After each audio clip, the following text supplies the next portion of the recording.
What's happening, Lore Hounds? Antilles back inside the Darkhorse booth. They haven't been able to get us out of here. They're releasing all these really awesome game-inspired comics.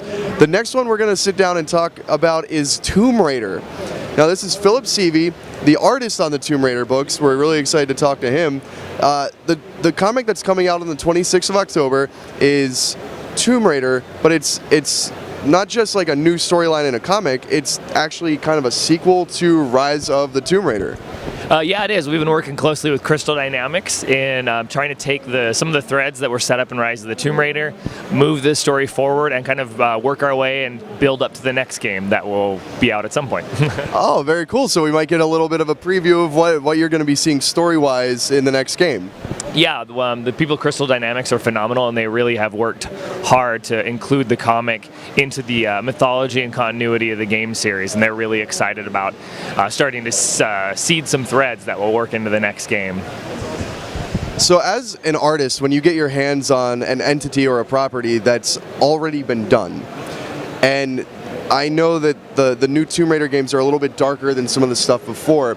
How do you as an artist sort of adapt your style to something that's already been done? Is there a process that you have that you kind of take this thing that already exists and make it your own? Yeah, I mean, it's a combination of a couple things. I was really lucky to be chosen for this comic because I feel it suits artistically kind of the style where I'm in. A little bit darker, a little bit grittier. I like to throw a lot of ink on a page.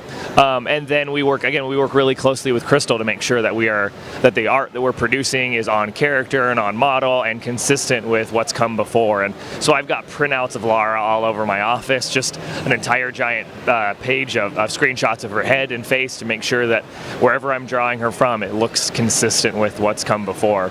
That's awesome. So I know you had said before we turned on the camera that you actually played both the games in prep to do this comic. Through playing the games, do you feel like you have a new appreciation for the story, or how has that influenced you in working on this book? Oh yeah, very much so. I mean, I was familiar with the old games. I played them when I was younger. I loved the old comics, but drawing comics, I don't have free time to do anything, so I don't get to play games as much as I want to. As soon as I was talking to the editor about this series, Rise hadn't come out quite out yet, so I ran upstairs to my stack of video games I haven't played yet and realized I had the reboot in there. So I threw that in my Xbox right away and started playing, and then I got a copy of Rise right as it came out, and I started playing them about the same time. And diving into the rebooted continuity and the new approach they're taking with Lara, kind of starting over again, I just absolutely fell in love with the games, and it really helped me to get inside her head and understand the tone of the series and kind of like what challenges she as a character is facing and where she's going in her journey. And so when I sat down to work on the book itself, I was very much in that mindset and understood kind of what they're going for and what they're looking for and what the fans are reacting to. What can you tell us about the direction of the story as it moves forward into the next game? Sure, yeah. So we have 8 issues out right now of the new series that launched in February. The first 6 issues will be out in a collected trade at the end of this month. And that kind of tells our first story. It's a nice kind of just a setup, help bring people back in. One thing with Rise is it was Xbox exclusive for the first couple months, so not everyone, when the comic came out, had played Rise yet. So the first 6 issues are Lara. We're playing with the idea of how her friends and her life is affected by some of these quests that she takes on. And as we get into the second 6 issues, which we're in the middle of right now, issue 9 will be out in a few weeks, we're very much we're picking up threads of Himiko and Yamatai Island. We're looking at Trinity from Rise, and then we're going back to friends like Jonah and Sam and other things from the previous games and comic series, kind of weaving them into this tale where Lara's starting to come to see and understand how much she has to sacrifice, or how much the people around her have to sacrifice for the choices she makes, and how she's going to react to that and where she's going to go from there.